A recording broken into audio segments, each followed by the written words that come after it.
Hi, it's Hazel, and welcome to my channel, Hazel and Aka Design. I am really glad you're here. I'd like to say thank you to my new subscribers, and of course, a heartfelt thank you to my existing subscribers. Okay, 3 guesses as to what this video is about, and the first 2 don't count. Clearly, we are making a fabric snippet roll. This is actually a viewer request. One of the sweetest, kindest, most supportive people I know out there in YouTube land. Suzy, this one's for you. And she requested kind of seeing how I do snippet rolls. So I will walk you through what's going on here. And then, oh, wouldn't it have been good if I'd have got them a little closer? And then go through, show you some examples of others that I have done. Okay, get them handy and maybe I won't forget.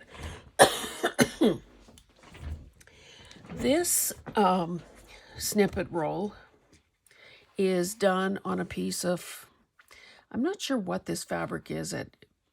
It's obviously just a plain white cotton or poly cotton, and it makes a good base because of course it's not stretchable.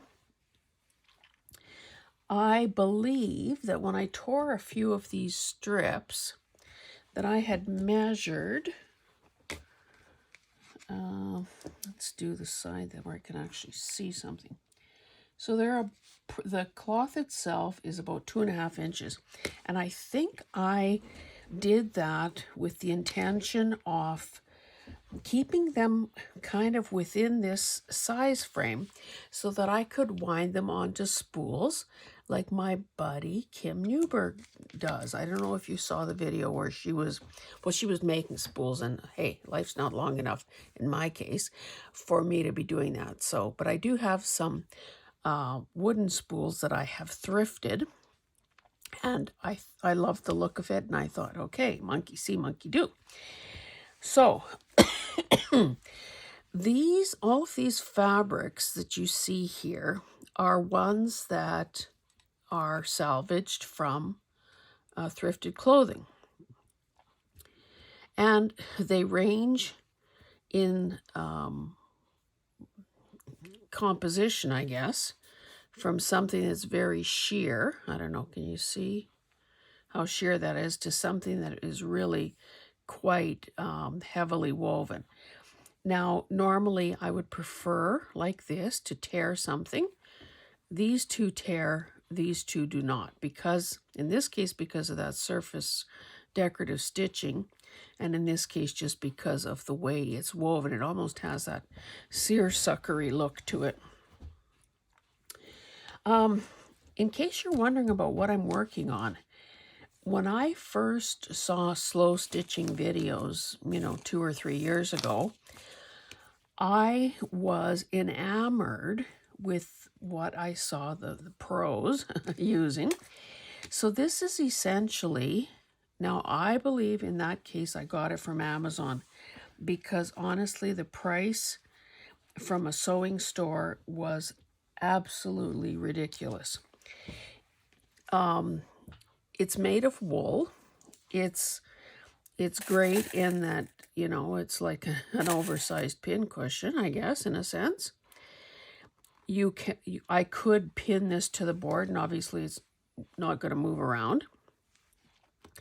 It can be used as a pressing surface, and it's, like I said, it's made of wool. I think the creme de la creme of them come from New Zealand wool or something. I've forgotten the details. I'm sure there are imitations out there, because isn't everything sort of being cloned or stolen or whatever the terminology is. I just thought it would be handy for today. Plus, all these colors look so great against the gray. So essentially what I did is I have obviously different sized chunks of this, you know. So with this one particular item, all I brought was a sleeve. This is the entire, I don't know, it's not really like a beach cover up or anything like that, but that whole thing is here. So I just brought small enough pieces. I think those of you who've been around a while know that I kind of like ironing. So and my iron was in the process of a last gasp. Look at this one. It still has the darts, and this was a bodice and so on. Obviously, I couldn't have, and I probably will spend a little more time working on this, but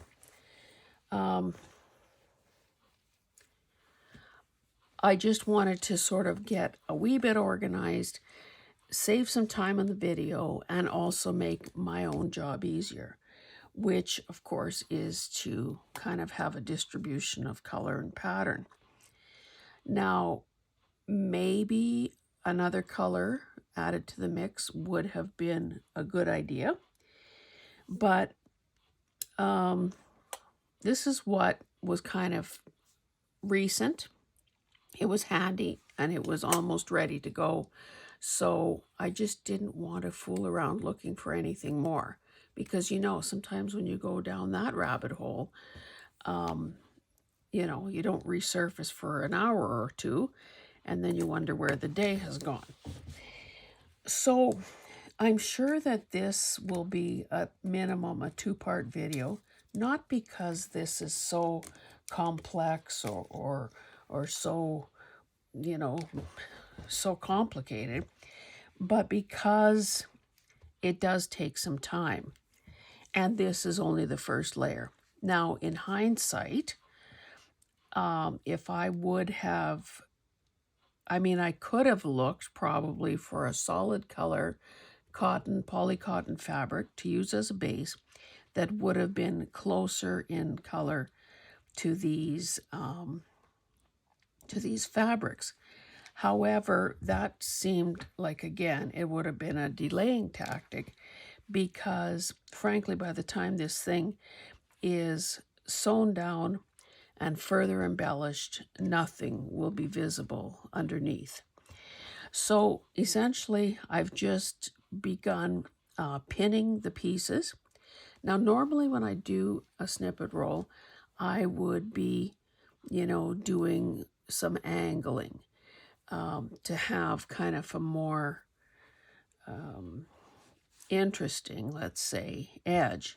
But in this case, because my intention would be to roll it on a spool, I had to keep reminding, and in fact repin a few things to, you know, kind of keep it within the confines of the 2.5 inches.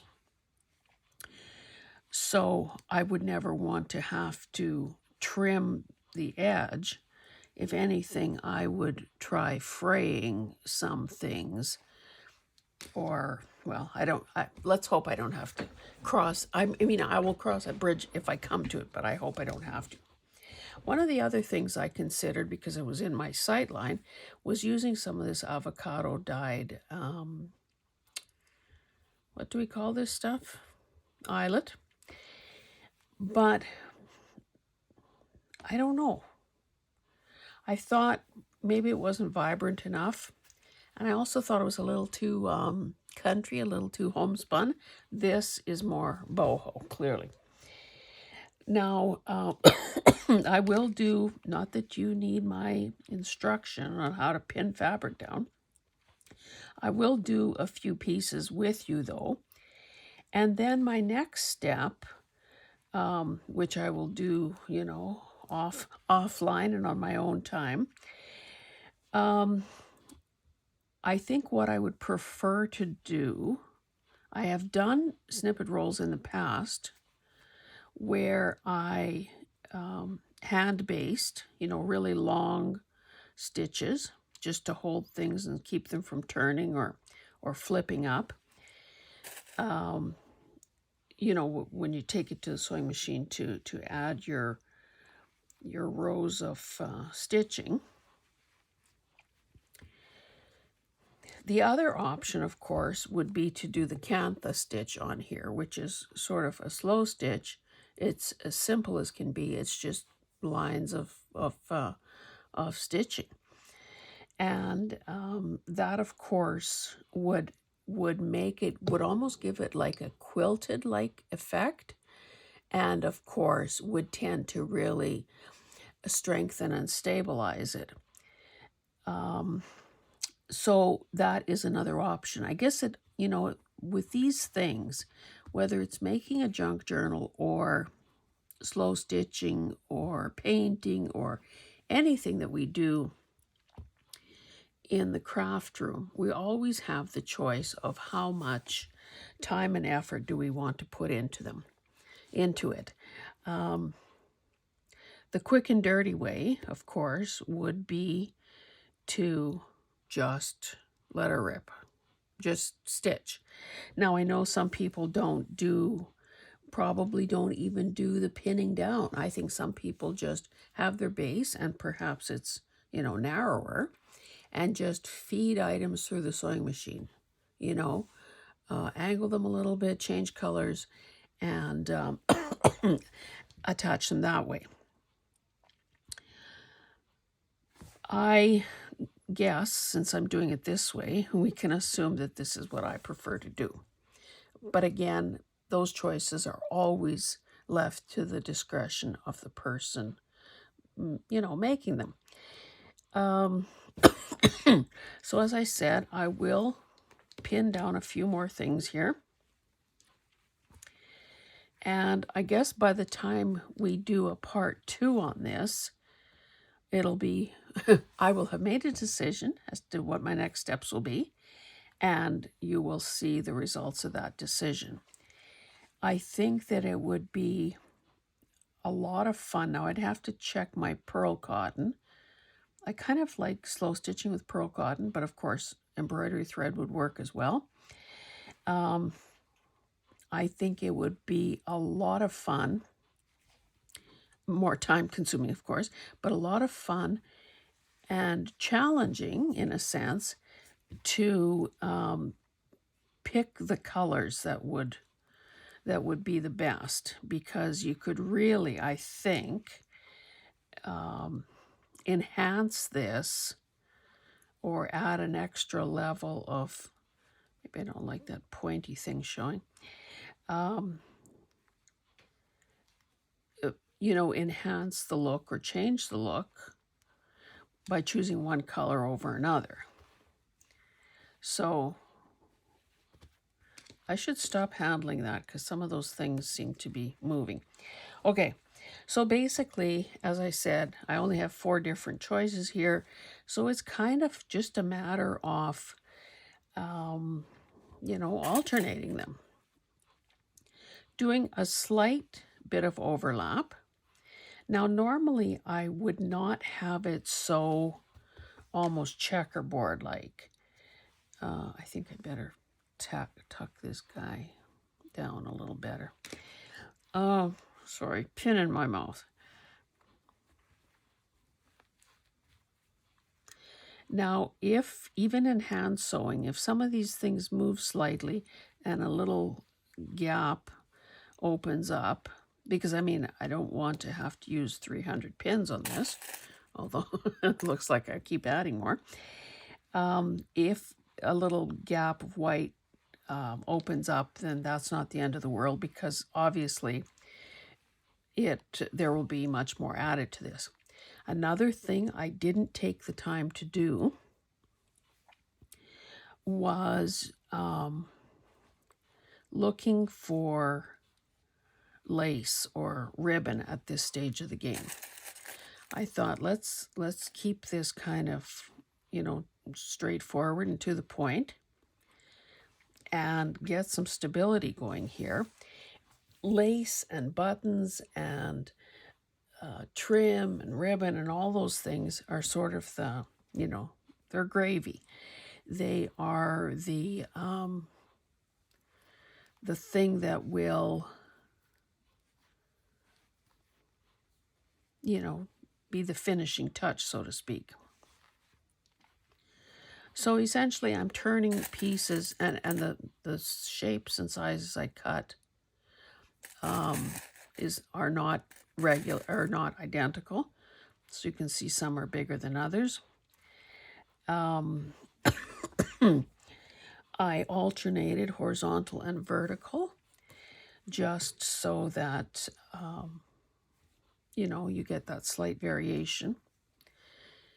And sometimes some pieces fit better than others.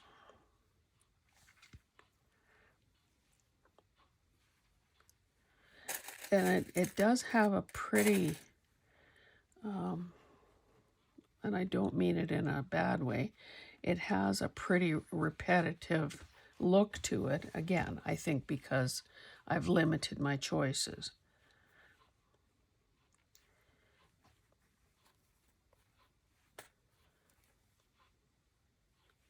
So,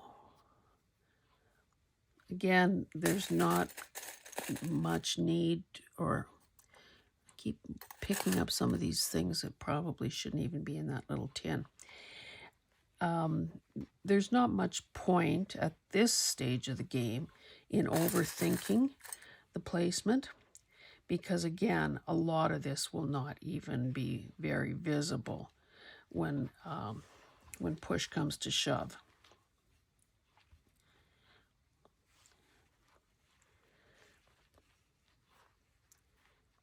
I'll do 2 more and then show you some previous samples.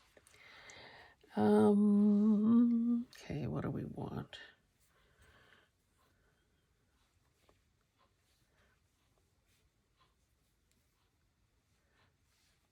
That's maybe a bit much there.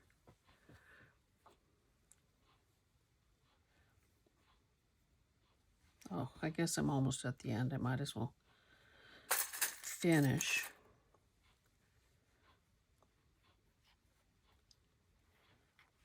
So in the comments, I'd appreciate knowing if you have done snippet rolls in the past, or is this a new concept to you, or maybe something on your to-do list that you just haven't gotten to yet.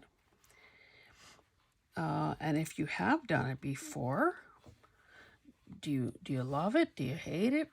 Do you have a strategy and an approach? Do you always keep it like textile based, or do you work in other elements like paper? Because of course there are also paper snippets, and there are mixed snippets. And if you have made them in the past, do you actually use them? Or are you like moi, who,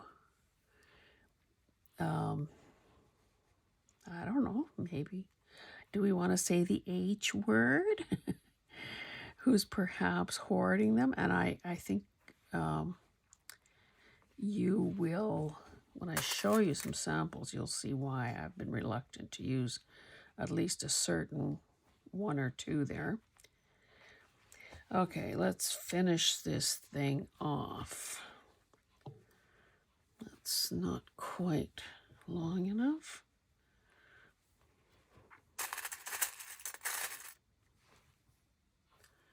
These triangular pieces, it was obviously a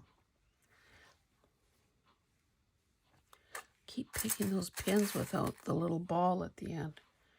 I mean, not that they wouldn't work, but it's just kind of annoying. This doesn't seem,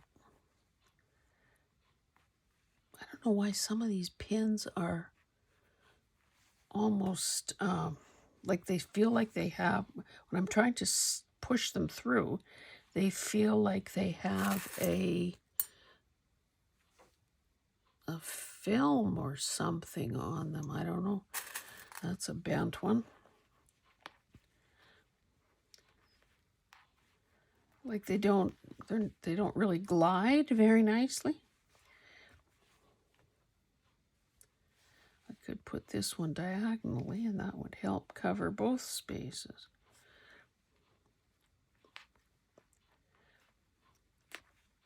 Yeah, and I don't know, did you see me struggling there? Maybe tuck that underneath.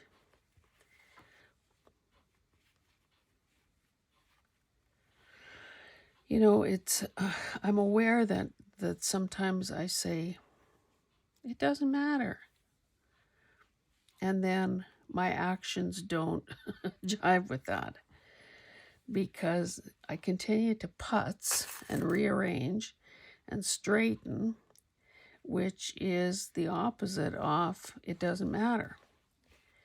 So again, don't feel that you're obligated to what am I trying to say? You don't need to, you have no one to please but yourself. And even though I'm saying it doesn't matter, for me it clearly does, but don't let that discourage you from doing your own thing. Okay, so let's just, for the heck of it, measure this. 22. So it's 28 inches long. So that is going to be a nice size. Okay, so that's what that looks like. I may end up, okay, I think this is what I'm going to do. I'm going to, with a contrasting color, so just white probably, I will hand base this with really long stitches just so that I can get rid of the pins, because pins are annoying and they're dangerous in the untrained hand. And at that point, I can make a second decision, which would be hand sew or machine sew. And I don't know what that decision will be till I get there. So let's just push this a little bit aside. Look at these cool buttons that I salvaged off this garment. They're covered, obviously self-covered buttons, so put those aside, or well, I'll put them with my covered buttoned collection. So at this point, I have a magnetic, I have a metal stationery cupboard in my closet. And, okay, who gave me this? Oh, I'm sorry, it just came in happy mail. Oh, no, it didn't. I picked this up on the swap table at the junk journal group. So that's cool. I'll save my favorites for the last. Now, I have used a number of things in the past. So this is just cardstock, and you can see very little sewing on it. This one is essentially just scraps and these chipboard buttons sewn on or glued on as a decoration. This one, and you can see what I mean about extending beyond the edge. The basic thing here is, I would say that is the interfacing or the stiffening that would have been used in a drape header.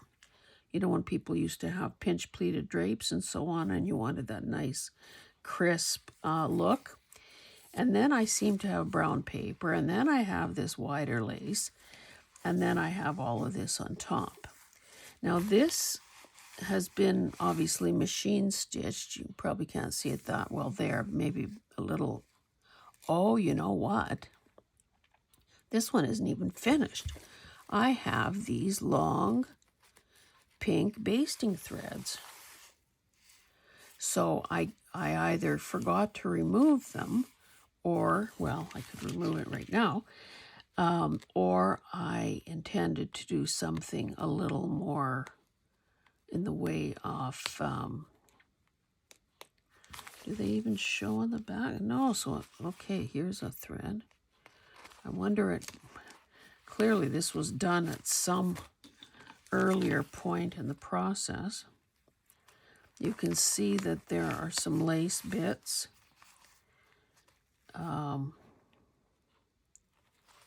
But obviously I intended to do more. You can see though that as you stitch, oh, and I think I forgot to say that, you know, some people sort of glue their things down, at least, you know, temporarily, to hold them in place while they're still doing the layout and the, can't get that one loose, where they're, you know, want things to stay where they're, to stay in their place. So, wouldn't a seam ripper be better?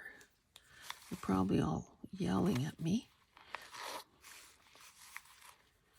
And less danger of cutting something that shouldn't be cut. Now, of course, there is no limit to what more can be done here. I did mention buttons. A person could also add beads. Ugh. Oh, look at that. So obviously nothing was holding that guy in place.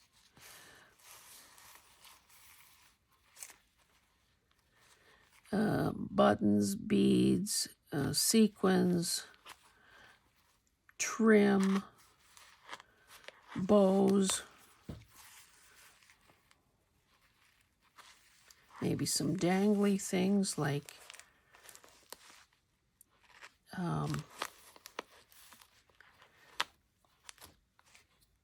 you know, sort of, well, dangles, you know, charm-like things,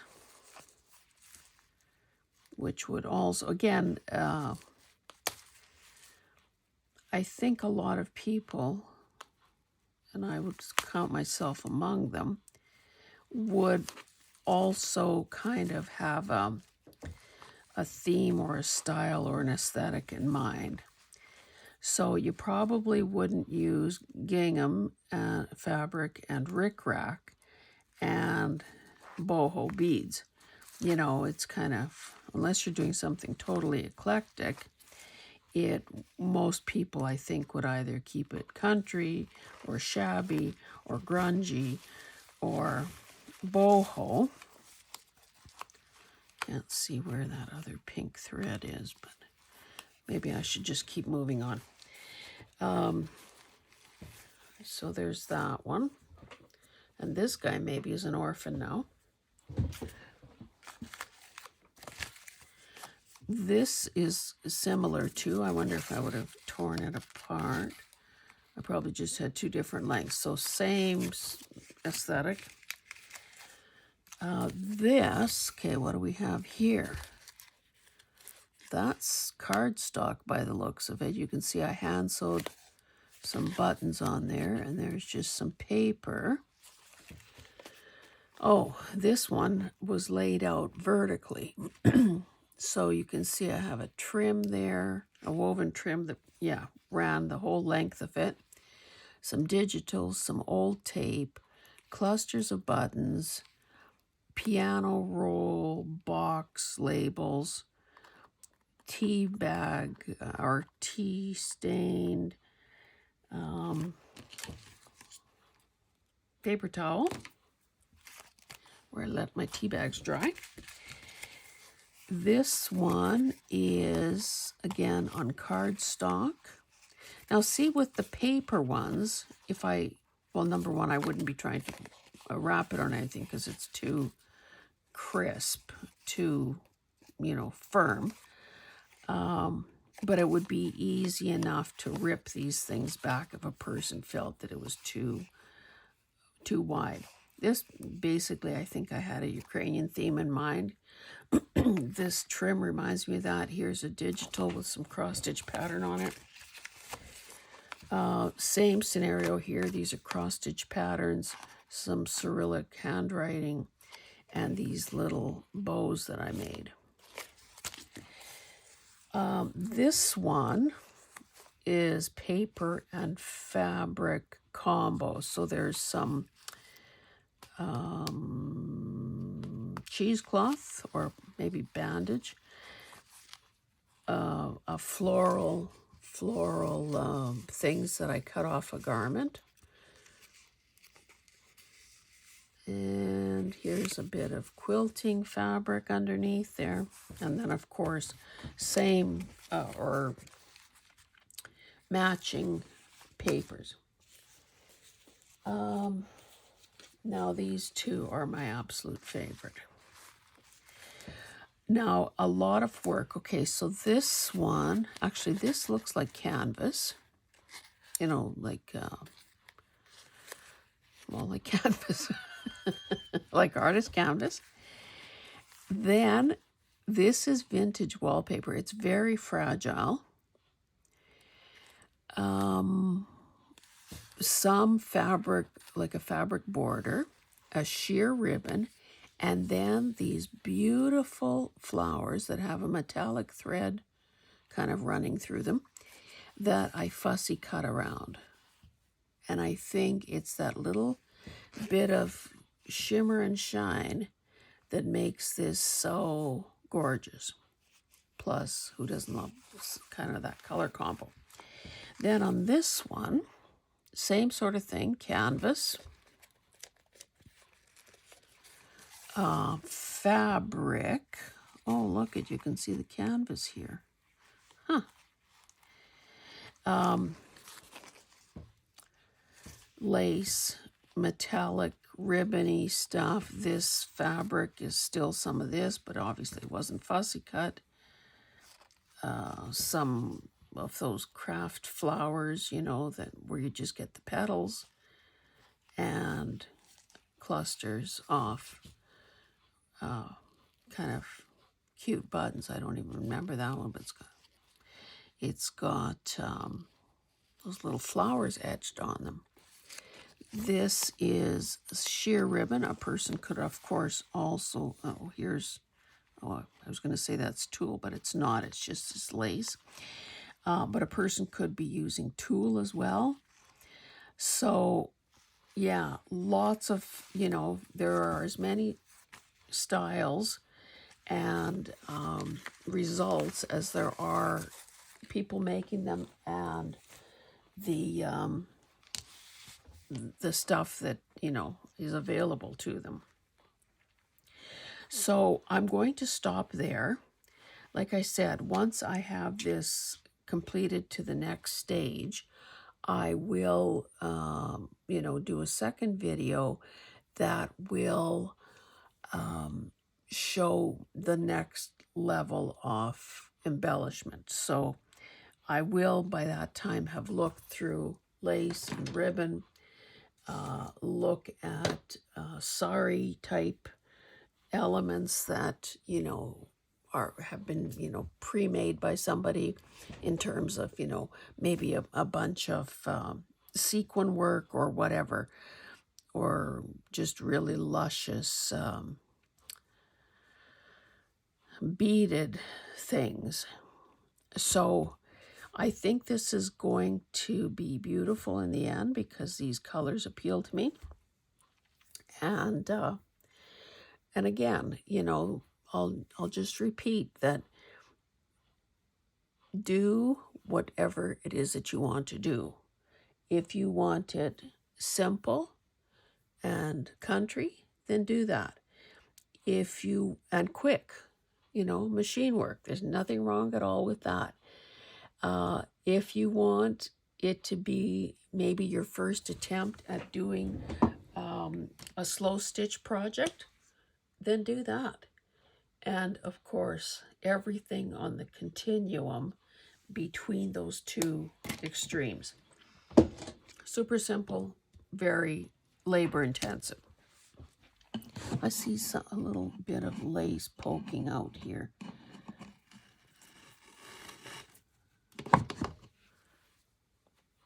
See, when I first held this up, before I had this combo, I held it up to that and I thought, oh, that's kind of too plummy.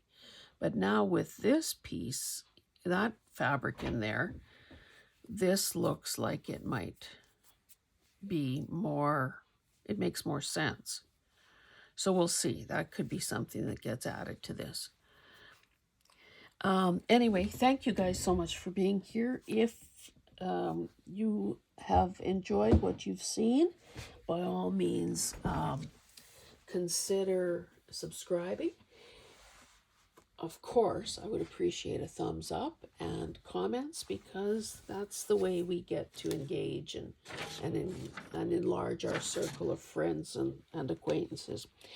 So thanks, guys. We will see you in the next one. Bye.